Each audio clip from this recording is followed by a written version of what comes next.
Well, good morning. Yesterday at Dover Air Force Base, President Trump, the chairman, and I stood in solemn silence as heroes came home. Flag-draped caskets, we honored them. We grieved with their families, and we listened. What I heard through tears, through hugs, through strength, and through unbreakable resolve was the same from family after family. They said, finish this. Honor their sacrifice. Do not waver. Do not stop until the job is done. My response, along with that of the president, was simple. Of course, we will finish this. We will honor their sacrifice. Their sacrifice only steals our commitment. I wear this bracelet. Staff Sergeant Jorge Oliveira, he was one of my sergeants, or one of my specialists in Guantanamo Bay. He deployed later to Afghanistan, where he was killed on 19 October 2011. Killed 10 years after 9/11, 15 years ago. He was one of the 1%, the best of America. Not just a guardsman, but a law enforcement officer back home and a family man. I remember him every day, just like so many other men and women of our generation and previous generations who wear bracelets like this. Just as we will always remember those lost in this conflict. Their names are now etched into our mission and into the soul of a grateful nation. I stand here today speaking to you, the American people, not through filters, not through reporters, not through cable news spin. A dishonest and anti-Trump press will stop at nothing. We know this at this point. To downplay progress, amplify every cost, and call into question every step. Sadly, TDS is in their DNA. They want President Trump to fail. But you, the American people, know better. Yes, there are reporters in front of me, but they are not our audience today. It's you, the good, decent, patriotic American people. You, the hardworking, tax-paying, God-fearing American patriots. The media here, not all of it, but much of it, wants you to think, just 19 days into this conflict, that we're somehow spinning toward an endless abyss or a forever war or a quagmire. Nothing could be further from the truth.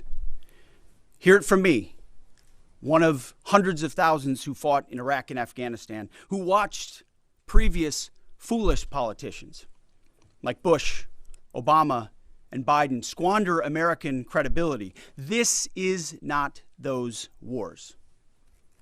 President Trump knows better. Epic fury is different. It's laser focused. It's decisive. Our objectives, given directly from our America First president, remain exactly what they were on day one. These are not the media's objectives, not Iran's objectives, not new objectives, our objectives. Unchanged, on target, and on plan. Destroy missiles, launchers, and Iran's defense industrial base so they cannot rebuild. Destroy their navy, and Iran never gets a nuclear weapon.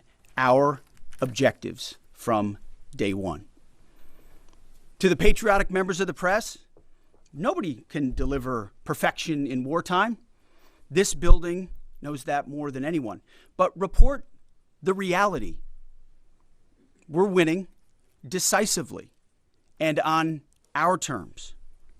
Iran is a vast country, and just like Hamas and their tunnels, they've poured any aid, any economic development, humanitarian aid into tunnels and rockets. That's what they did with Hamas.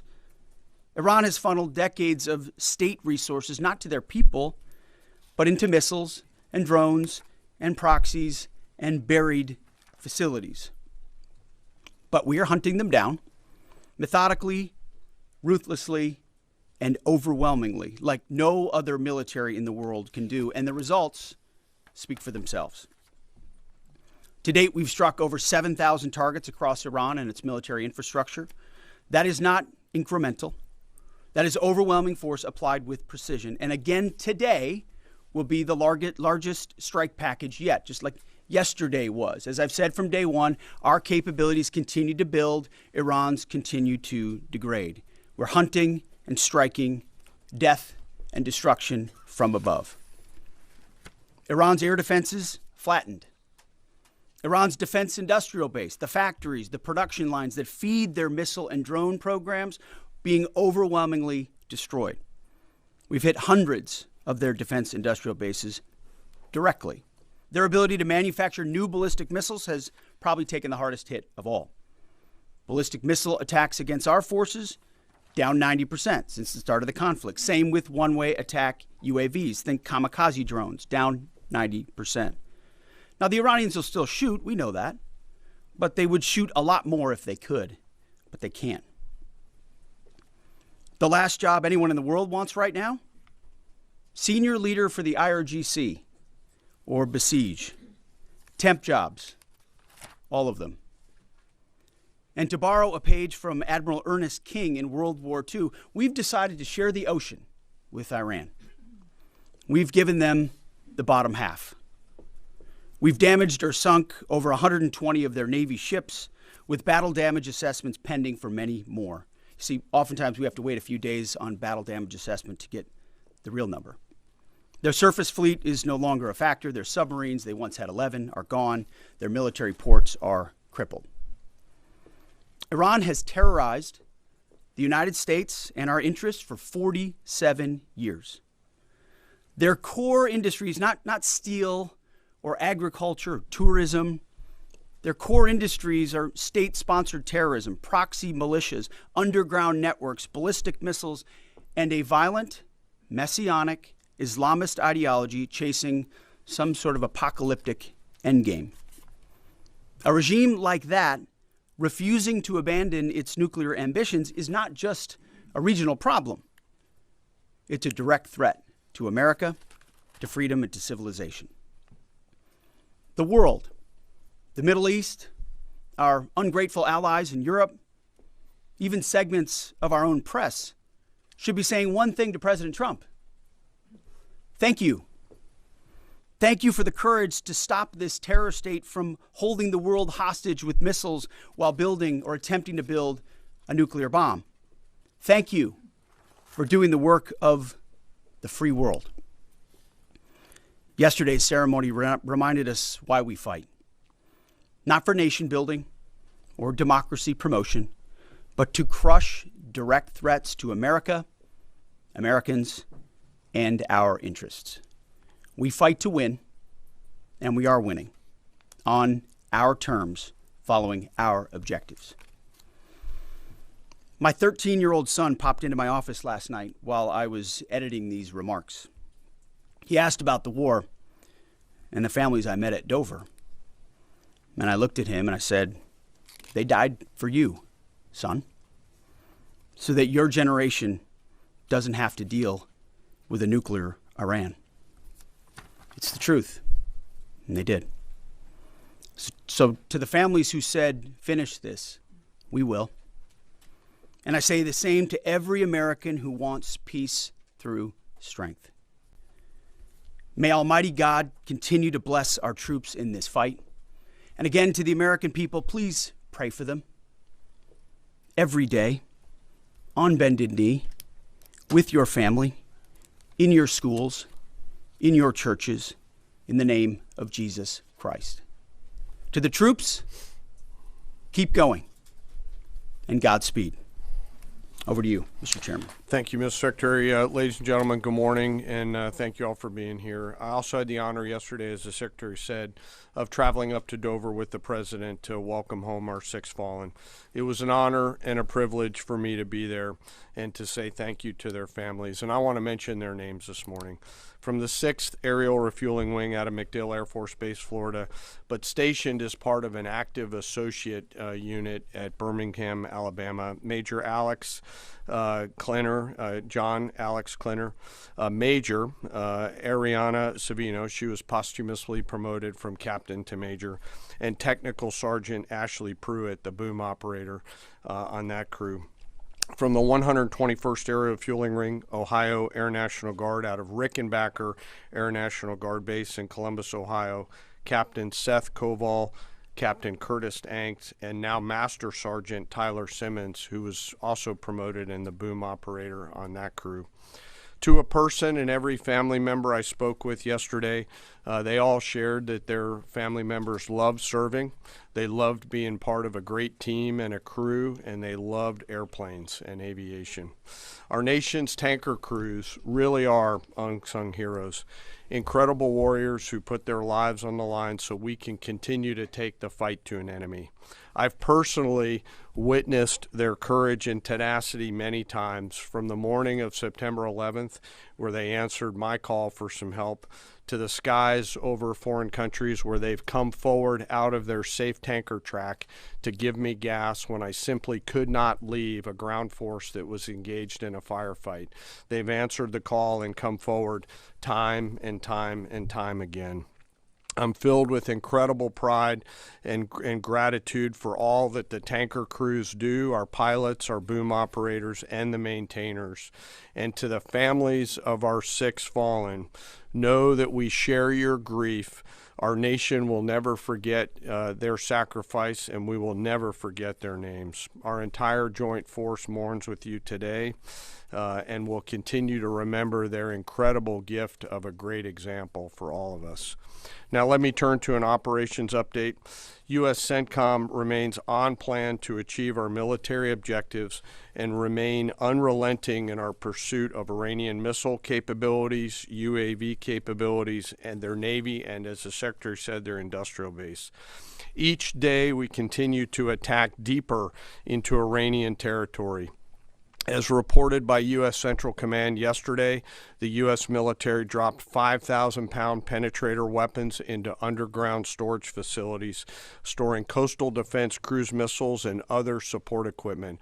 These weapons are bespokely designed to get through concrete and/or rocks and function after penetrating those barriers. We continue to hunt and kill mine storage facilities and naval ammunition depots. We continue to hunt and kill afloat assets, including more than 120 vessels and 44 mine layers, and the pressure will continue. We're flying further to the east now and penetrating deeper into Iranian airspace to hunt and kill one-way attack garrisons, destroying Iran's ability to project power outside of its borders. The A-10 Warthog is now in the fight across the southern flank and is hunting and killing fast attack watercraft in the Straits of Hormuz.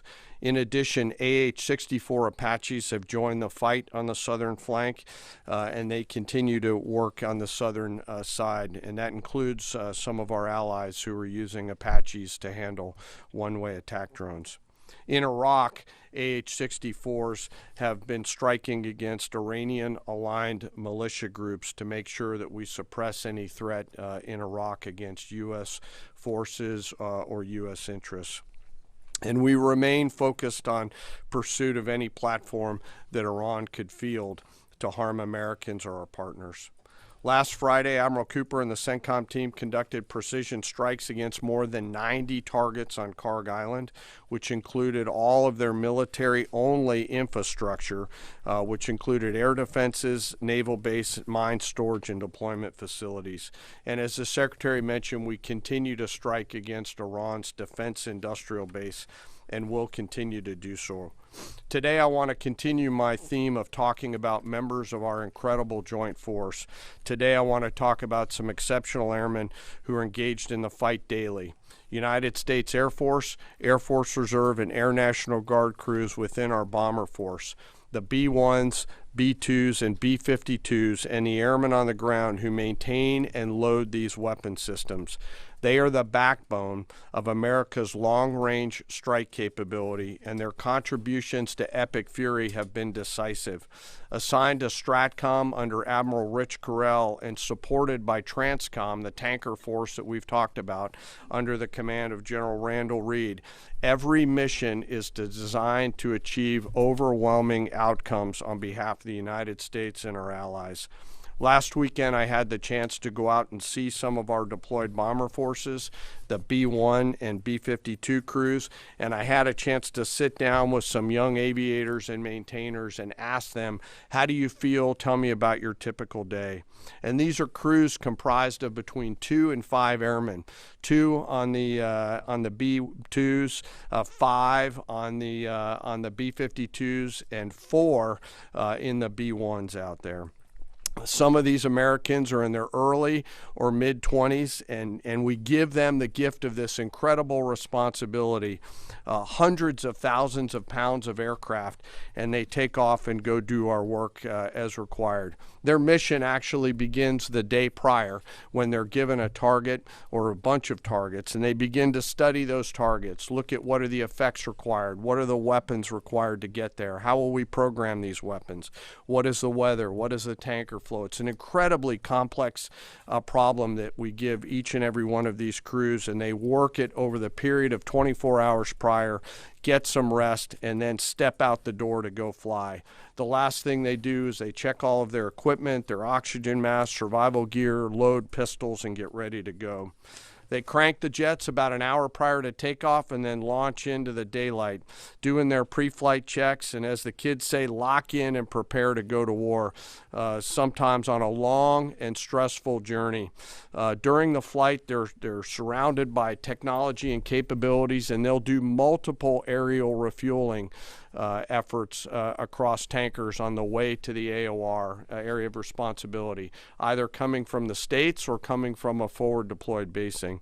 And I will tell you, as a fighter pilot, getting gas is a lot easier in an F-16 than it is in a B-1, B-2, or a B-52, where you are handling this airplane. It is a physical thing, unlike a fighter that's a lot easier. And they stay on that boom for sometimes up to 30 minutes, taking hundreds of thousands of pounds of gas. It is a physical, demanding thing to take gas, and they do it multiple times on the way there, and they do it multiple times on the way home. As they enter the operating area, they bring the entirety of America's joint force together to go do the things that we've tasked them to do, to put bombs on time, on target, with the proper effects. And I know they're feeling a range of emotions, but the thing the American people should take away from it is they're filled with a focus that is incredibly impressive. And they have fear, of course, but their bigger fear is, dear God, please don't let me screw this up, the warrior's prayer that we all have in our souls. In the days of Epic Fury, they were shooting, as we've talked about in this room, a lot of standoff weapons. Now we've switched and rolled, as I mentioned last week, to stand-in weapons.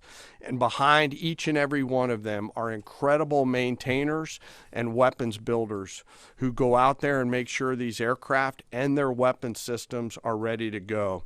These airplanes are so big that they're not in hangars. They're out in the cold, out in the snow, out in the rain. The bombs are being built outside for protection and to make sure that it's safe, and they do it 24/7, 365. It's not comfortable work, but when you go spend just a minute with these incredibly young Americans who are so motivated, you cannot come away from that exchange not being hopeful for America's future. It is simply awesome. And we hand these Americans, young Americans, incredible and weighty responsibility, and they deliver every single time. Quietly, with professionalism and humility, doing the things that we ask them to do. In conclusion, we will continue major combat operations. As the Secretary said, we continue to get busier. I know the Secretary and I share that we're incredibly proud of 2.8 million members of our joint force. I am personally, and we are personally grateful for the tenacity and professionalism of the brave men and women who serve inside STRATCOM, CENTCOM, SpaceCom, CyberCom, TRANSCOM, and the rest of the joint force. And I'll close where I started. I ask today that we remember those 6 fallen that came home. They represent the best of our nation. For those families that are feeling the pain, know that we are with you and will remain with you. May we always prove worthy of their sacrifice. And I'll turn it back over to you, sir. Thank you, Mr. Chairman. Take a couple questions. Thank you, Mr. Secretary. Thank you, Mr. Chairman. Given the updated degradation in strike target numbers you laid out, how close would you say we are towards achieving the President's objectives, and what is the end game of the operation without divulging any sensitive battle plans? Well, we wouldn't want to set a definitive time frame on that, but as we've said, we're on plan. So we're looking at those metrics very closely, relaying that to the President and the National Security Team, but feel confident that as, again, we're more stand in means we're over the top, even further in, and we have even more of an exact sense of what we're striking and why, and even more dynamically, meaning because the intelligence improves, we're able to more quickly identify targets when they, let's say they come out of an underground facility where they've been hiding and able to strike it before it strikes or right after it shoots. But we're very much on plan, and that's why I want to speak to the American people here. You hear a lot of noise about widening or new missions or speculation about what we should or should not be doing. This is a clear set of objectives. The President has given us every capability we need to accomplish that. We've got the best in the world in uniform executing it on the ground. They believe in and are invested in this mission, and it will be at the President's choosing, ultimately, where we say, hey, we've achieved what we need to on behalf of the American people to ensure our security. So no time set on that, but we're very much on track. Absolutely. Yes, right here. Good morning, Mr. Secretary. David Zier, Real America's Voice News. What countries have been the most cooperative with us, including the Gulf states, as Europe hedges?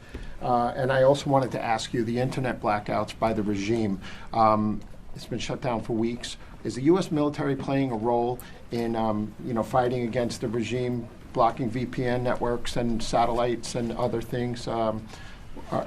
Is there a role for the U.S. military there? Obviously, on the allies and partners side, Israel from day one has been an incredible and capable partner, willing and able.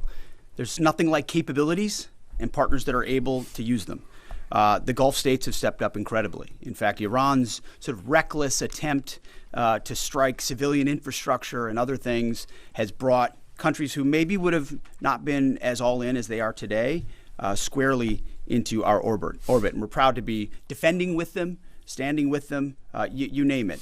UAE, Qatar, Bahrain, Kuwait, Saudi Arabia, and others who have been right there. And we're grateful for that kind of support. As far as the internet, we're watching the regime try to tighten its grip as much as possible. And we're obviously taking countermeasures, many of which we can't talk about here, to ensure that messaging is delivered, not just to the Iranian people writ large, but to the right audiences, certain audiences that need to hear certain things about what their fate might look like or what their choices are.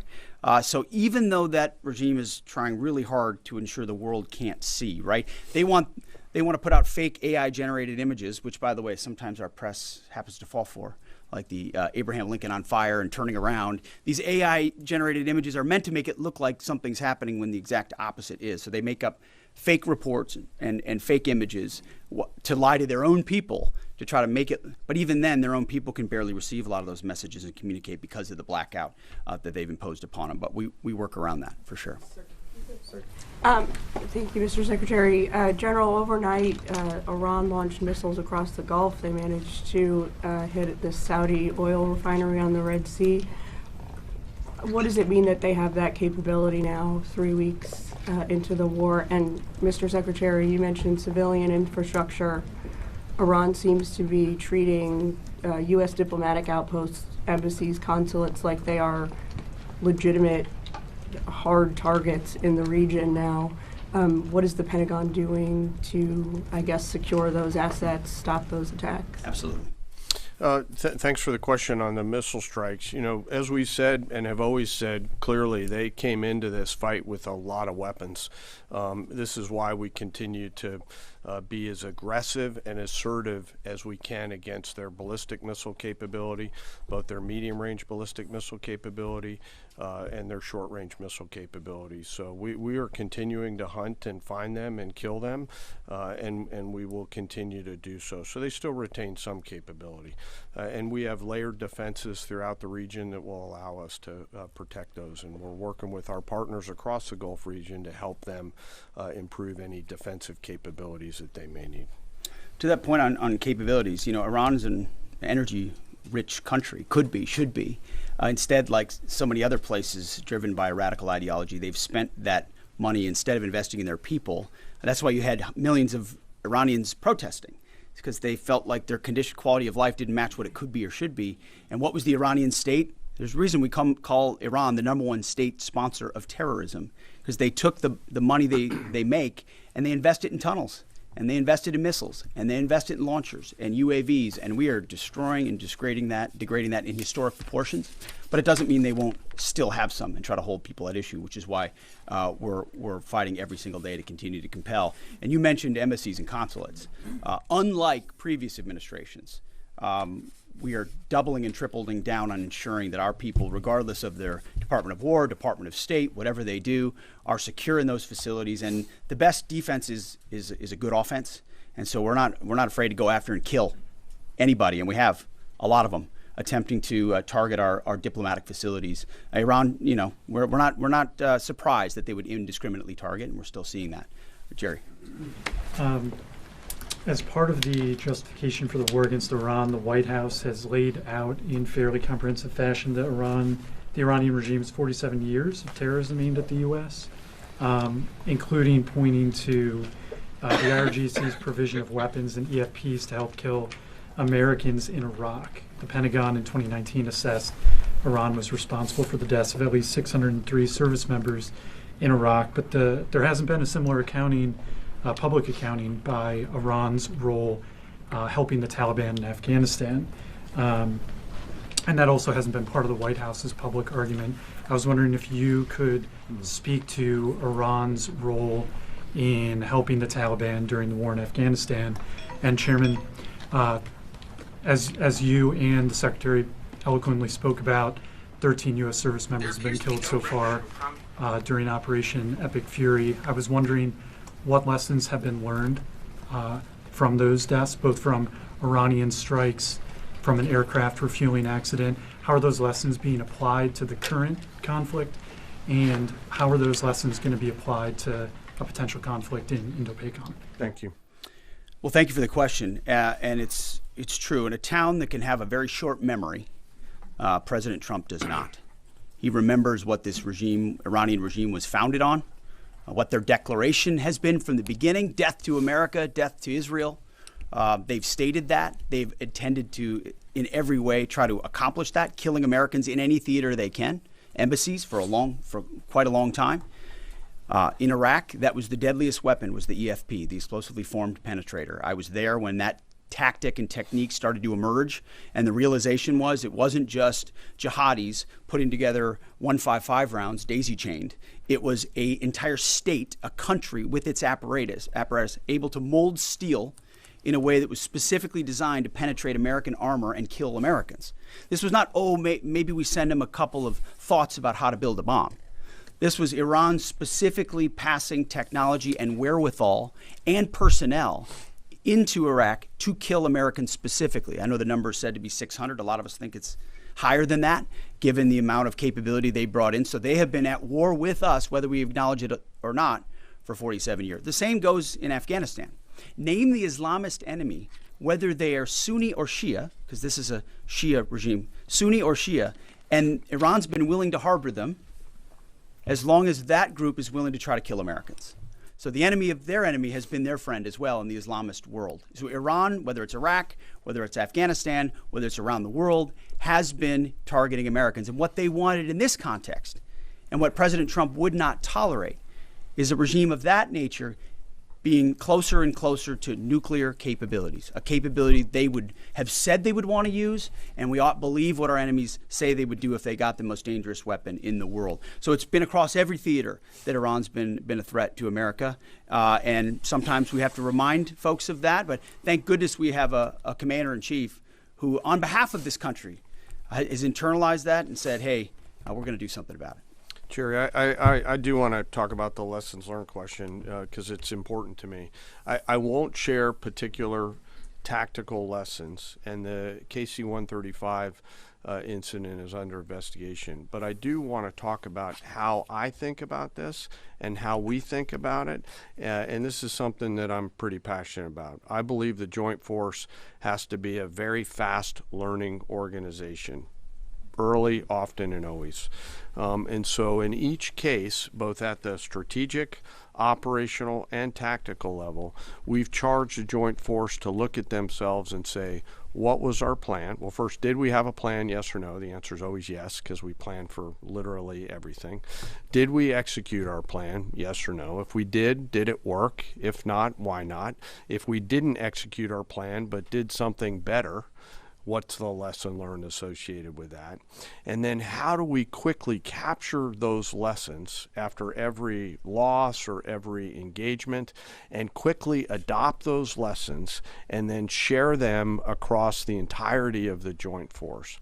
And inside the Joint Staff, we've tasked our J7 Directorate under the lead of Lieutenant General Lazewski, a United States Marine, to be extremely entrepreneurial in harvesting and capturing those lessons in a proactive and not reactive way. In fact, we've got teammates from the J7 who are now spread out across the CENTCOM theater, both here in the States and forward, to ensure that in every opportunity we do not miss a chance to grab that lesson and quickly accelerate it into the practice that we adopt inside the Joint Force, so that if there's a loss or if there's something that we can learn from, that we learn it not only in the CENTCOM AOR, but we adapt it across all of the combatant commands, not just Indo-PACOM. And it's across all of the warfighting functions. I've asked them to look rigorously, to check our egos at the door, to remember this is about what's right, not who's right, and to be clinical around the way we look at lessons learned, because we owe it to the force to do that. Thanks for that question. Absolutely. Brown jacket at the back. Thank you, Mr. Secretary. Jonathan Dre with Roca Politics. As you said, at the end of this war, Iran will be without a missile or drone capability, a navy, or the ability to make nuclear weapons. Since the largest threat and sponsor of terror in the region will be incapacitated, are there plans to move assets and troops out of the Middle East? I guess in a perfect world, a year after the war has ended, what does the military presence in the Middle East look like compared to before the war? Well, I appreciate the question. I do think when you address a real threat head on, it creates new options on the other side, right? I think what President Trump refuses to do, which too often this town does, is just sit in the status quo. Oh, nobody can do about that. They've got too much capability. What if this happens? What if that happens? He instead says, what's in the interest of the American people? It's going to take some courage. It's going to take some capabilities. We're going to have to gather some forces there in order to do it. We're not going to tell people how many or how long or what we're willing to do or what we're not willing to do. But if you do that and do that decisively, then out the other end is a recognition that it opens the aperture of what's possible. I mean, President Trump did the same thing in creating an opportunity for the Abraham Accords. Now you've got a situation where a lot of those countries are coming alongside us, recognizing the threat of Iran. So I think our posture in the future will be based first and foremost on our own national security, power projection, the ability to defend our people and our interests. But no doubt, working alongside our partners, the president will look at what makes the most sense going forward. I appreciate that question. Yes, right here. War crime, is that the policy of the U.S. military now? Thank you, Secretary Hexa. Two questions for you. The Vice President has often emphasized that the goal of this war is to denuclearize Iran while also avoiding a larger quagmire. I know that you touched on this. I'd like you to expand on how do you do that? How do you denuclearize the country while also avoiding this, forever war? And then there was a report last night that the Pentagon asked the White House for $200 billion for Iran war supplemental. Can you confirm this, and can you explain why a package this large is necessary? Well, first of all, none of this would have been possible without Midnight Hammer, without that audacious mission with very clear goals that did obliterate their ability to enrich and the capabilities they have in those facilities. So it created the conditions for Iran to step forward and say, okay, you can reach out and touch us like that in our nuclear ambitions. You can see that we're still trying to do this. Let's make a deal. And President Trump put our two best folks on it, Steve and Jared, and they worked diligently, earnestly. I watched it to try to pursue that deal. And ultimately, I think the whole time Iran sort of said, well, we'll talk. As we build more missiles and as we build more UAVs and we create this conventional umbrella so that if we chose to, we could try to reconstitute the program. And sort of naively thinking that President Trump wouldn't do something about it. And that's why, as Secretary Rubio has said, and I've said, it's the conventional umbrella that was growing and growing and growing that was meant to protect that nuclear capability. So you had to address both what happened with Midnight Hammer and what happened with that as well. As far as $200 billion, I think that number could move, obviously. It takes money to kill bad guys. So we're going back to Congress and our folks there to ensure that we're properly funded for what's been done, for what we may have to do in the future, ensure that our ammunition everything's refilled, and not just refilled, but above and beyond. I mean, President Trump, as he said, rebuilt the military in his first term, didn't think he'd use it as dynamically in his second, but he had. So thank goodness he did that. And an investment like this is meant to say, hey, we'll replace anything that was spent. And now that we're reviving our defense industrial base and rebuilding the arsenal of freedom and cutting deals like our great deputy secretaries here is doing, long lead times on exquisite munitions, we're going to be refilled faster than anyone imagined. And I think, we're also still dealing with the environment that Joe Biden created, which was depleting those stockholds and not sending them to our own military, but to Ukraine, which is every time we reach back and look at any sort of a challenge we have, it goes back to, well, send it to Ukraine. Ultimately, we think this should be these munitions are better spent in our own interests at this point, and this kind of funding bill is going to ensure that we're properly funded going forward. We'll take one more. Right Thank you, sir. Thank you, Mr. Chairman. Jordan Conradson with the Gateway Pundit. So with the strike yesterday on South Bar's gas field, if the U.S. didn't know about it or didn't approve of it, it kind of seems like a trend of Israel apparently pursuing their own objectives over U.S. objectives. I'm not sure if you agree with that, but the president has said he doesn't want to hit Iran's oil infrastructure right now. As you said, the U.S. avoided this on Karg Island. Oil's nearing $120. Why are we helping Israel prosecute this war if they're going to pursue their own objectives? We hold the cards. We have objectives. Those objectives are clear. We have allies pursuing objectives as well. And the truth speaks for itself. I mean, President Trump was very clear about that. Iran has weaponized energy for decades. Israel clearly sent a warning, and POTUS has made it clear, very clear. Iran knows when you hit Karg Island and you hit military capabilities on Karg Island, which is the only thing we hit, we can hold anything at issue, anything. The United States military controls the fate of that country. Iran has the ability to make the right choices. It should not, going forward, target Arab allies, Arab countries, trying to create the pain that they created themselves. Thank you all very much. Appreciate it. Thank you for your time. Appreciate it.